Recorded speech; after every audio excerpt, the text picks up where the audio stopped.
บัญชาการทหารเมืองไซธานีเป็นกลุ่มกองหนึ่งที่นอนอยู่ใน9กองบัญชาการทหารเมืองขึ้นกับกองบัญชาการทหารนครหลวงเวียงจันทน์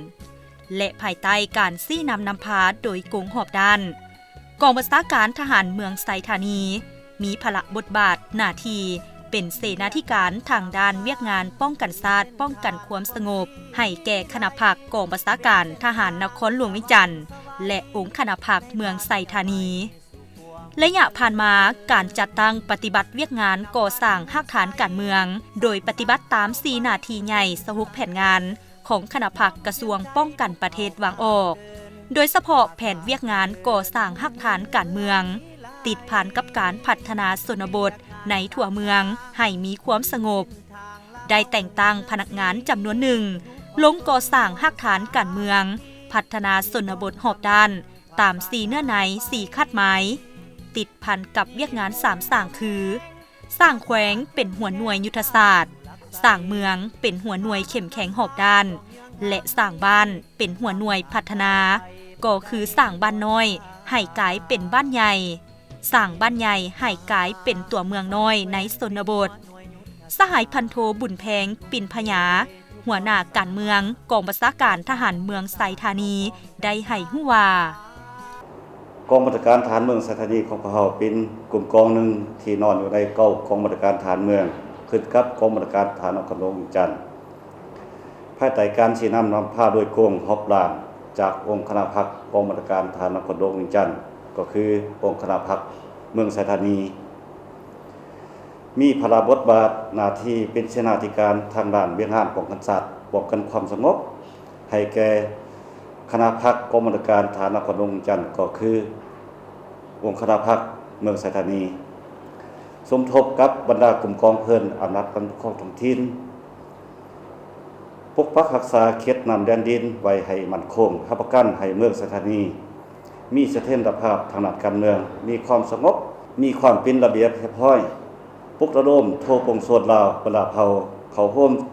การจัดตั้งปฏิบัติแนวทางป้องกันชาติป้องกันความสงบและเป็นเจ้าการในการจัดตั้งกำลังเคลื่อนไหวออกกฎการซาเวป้องกันการลักลอบของศัตรูและกลุ่มคนบ่ดีตามจุดดอแดนต่างๆระยะผ่านมาการจัดตั้งปฏิบัติเวียกงานก่อสร้างรากฐานการเมือง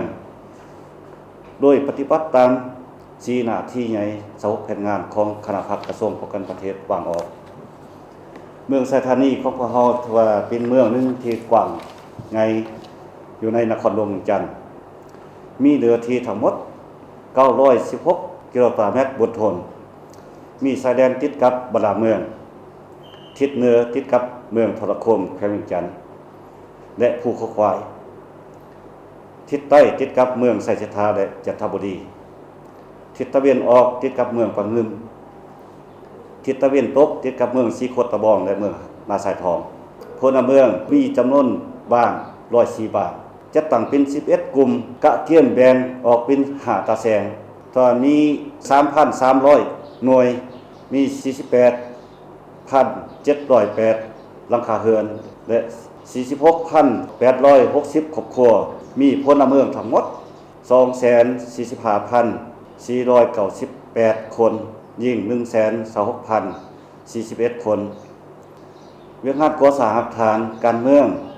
เป็นเวียกงานที่มีความหมายความสำคัญต่อการจัดตั้งปฏิบัติแนวทางป้องกันชาติป้องกันความสงบระยะผ่านมาการลงก่อสร้างรากฐานการเมือง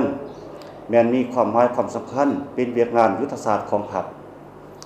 ในการหันเอาแนวทางนโยบายมติคำสั่งระเบียบกฎหมาย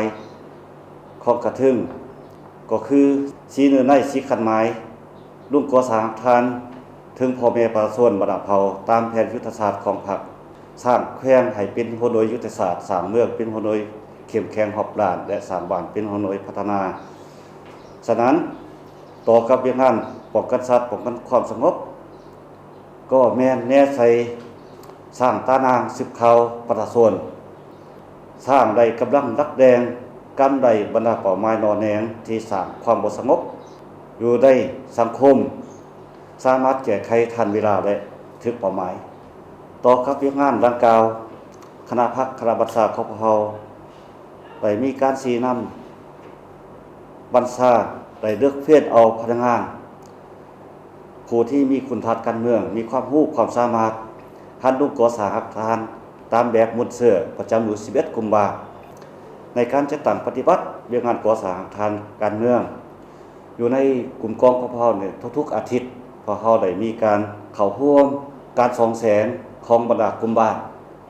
เพื่อว่าแลกเปลี่ยนบทเรียนได้มีการชี้นำต่อกำลังอยู่หักฐานโดยเฉพาะกำลังของดอนนอกจากนั้นพวกเราก็ได้นำเอาสภาพการต่างๆก็มารายงานต่อคณะพรรคคณะบัญชาอยู่ในกลุ่มกองอยู่ในทุกๆวันจันทร์ของอาทิตย์ที่ผ่านมาในพวกเราก็ได้เข้าร่วมขบวนการของเมืองบอกว่าเวียกการแก้ไขทางด้านยาเสพติดกฎการยอดท่อก็ร่วมกับกำลังปกส.นอกจากนั้นก็จะว่าเบียงงานอื่นๆก็พอเฮาก็ได้เข้าร่วมคือบ่เรื่องการศึกษาอบรมเป้าหมายยาโพพันยาเสพติดซึ่งทั้งหมดนั้นแม่นความเอาใจใส่ของคณะพรรคคณะบัญชากองบัญชาการฐานเมืองสัตนีของพวกเฮาหัดเอาพนักงานลงสู่หักฐานเฮ็ดเวียกปลุกระดมคุ้นคอยพ่อแม่ประชาชนและทุกภาคส่วนในสังคมเขาร่วมเฮ็ดเวียกงานป้องกันชาติป้องกันความสงบแสดงออกในการป้องกันบุญวันสำคัญของศาสตร์ของพรรคเฮ็ดว่าพ่อแม่ประชาชนการจัดตั้งสังคมผู้หน่วยธุรกิจได้ประกอบส่วนทางด้านวัตถุและจิตใจและหือแห้งเป็นอย่างดีขอเฮาก็ทว่าได้จัดตั้งกำลังซอยเหลือพ่อแม่ประชาชนที่มีผลกระทบภัยพิบัติภัยธรรมชาติอันนั้นอีกก็บ่เรื่องการสร้างครอบครัวป้องกันชาติเข้มแข็งตามข้อตกลงของรัฐมนตรีกระทรวงป้องกันประเทศวางออกว่าโดยการสร้างครอบครัวป้องกันชาติเข้มแข็งฉบับเด็กที่2629/กบท.ลงวันที่26เดือน8 2013กองบัญชาการฐานเมืองสัตนีทว่าได้ประกาศบ้านป้องกันชาติเข้มแข็งไปแล้ว10บาทก็มีจำนวน308ครอบครัวดังนั้นเฉพาะทิศทางให้ต่อหน้าในผลงานที่ผ่านมาถ้าพอเฮาได้หันลุก่อสร้างอาคารตามทิศที่นำของกระถึงเพื่อสืบต่อในการลุก่อสร้างอาคารพอเฮาได้วางคัดไม้สู่โซนไว้ในนี้สืบต่อเอาพนักงานลุก่อสร้างอาคารการเมืองตามแบบมุนเสือในขอบเขตกลุ่มกองต่างทัพตามทิศที่นำของกระถึงและพอเฮาได้ค้นคว้าเอาพนักงานจำนวนหนึ่งเพื่อสืบต่อดำเนินตามลำดับการสั่งครอบครัวบัตรพันธะถิ่มแคร์อยู่ใน11บาทนี้ที่ว่าได้เปิดขบวนการไปแล้วที่ว่าให้สำเร็จอยู่ในท้ายปีขัดกะว่าอยู่ในเดือน12 2025นี่ที่ได้จัดพิธี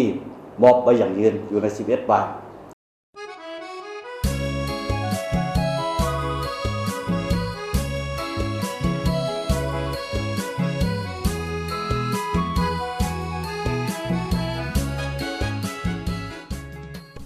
คณะพรรคคณะบัญชากองบัญชาการทหารเมืองไซธานีได้จัดตั้งพนักงานลงซี่นำกลุ่มบ้านเพื่อนำเอาแนวทางแผนนโยบายของพรรครัฐ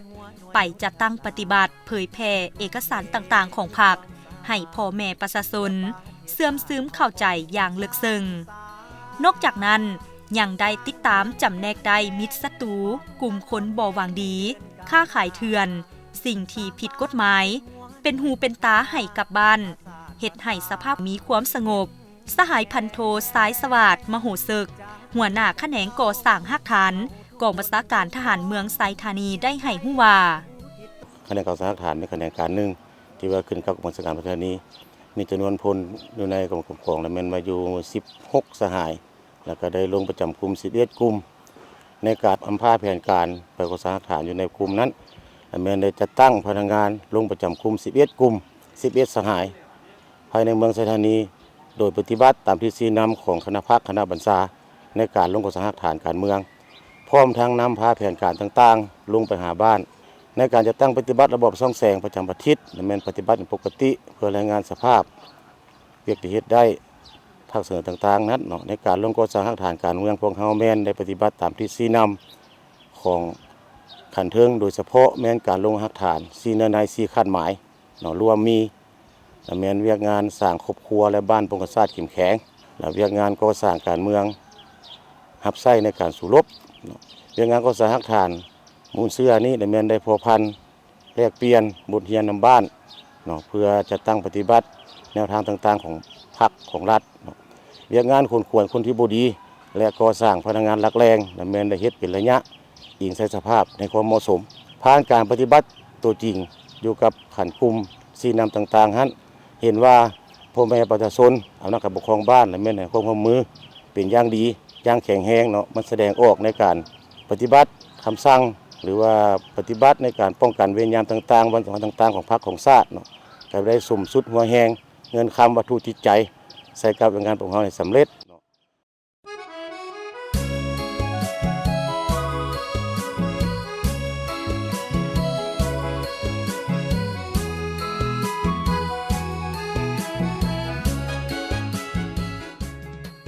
ในการเคลื่อนไหวเวียกงานตัวจริงเห็นว่าอำนาจการปกครองบ้านและพ่อแม่ประชาชนได้เอาใจใส่ในการหัวมือประกอบส่วนเข้าเวียกงานป้องกันชาติป้องกันความสงบในการเคลื่อนไหวเฮ็ดหน้าที่การศึกษาอบรมลูกหลานสมาชิกในครอบครัวให้เคารพต่อระเบียบกฎหมายบ้านเมืองให้รู้ทันต่อเล่ห์เหลี่ยมกลอุบายของศัตรูและกลุ่มคนบ่หวังดีเป็นหูเป็นตาให้ข้อมูลกลุ่มคนบ่ดีที่มาเคลื่อนไหวมาผักเซาในขอบเขตบ้านประกอบส่วนในการป้องกันเวรยามปกปักรักษาขอบเขตเฮือนซานบ้านซองสหายสมพลปารมี